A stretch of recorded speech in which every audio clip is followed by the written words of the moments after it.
وقد يكون خاصا في المسلمين، مثل العبادة التي لا تصل إلى رتبة الشرك الأكبر، مثل تعلق بالدرهم والدينار والخميصة والخميلة، كما جاء في الحديث: تعس عبد الدينار، تعس عبد الدرهم، تعس عبد الخميصة، تعس عبد الخميلة. مثل هذا التعلق الذي لا يصل إلى الشرك الأكبر من غلب عليه الثقة بجاهه وماله، بحيث يكون عنده مخدومه من الرؤساء ونحوهم، أو خادمه من الأعوان والأجناد ونحوهم، أو أصدقائه أو أمواله هي التي تجلب المنفعة الفلانية وتدفع المضرة الفلانية، فهو معتمد عليها ومستعين بها، والمستعان هو مدعو ومسؤول.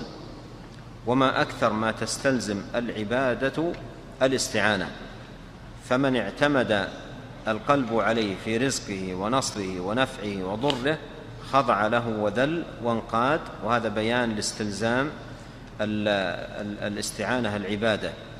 فمن اعتمد القلب عليه في رزقه ونصره ونفعه وضره خضع له وذل وانقاد وأحبه من هذه الجهة، وإن لم يحبه لذاته، لكن قد يغلب عليه الحال حتى يحبه لذاته وينسى مقصوده منه، كما يصير كثيرا ممن يحب المال أو يحب من يحصل له به العز والسلطان.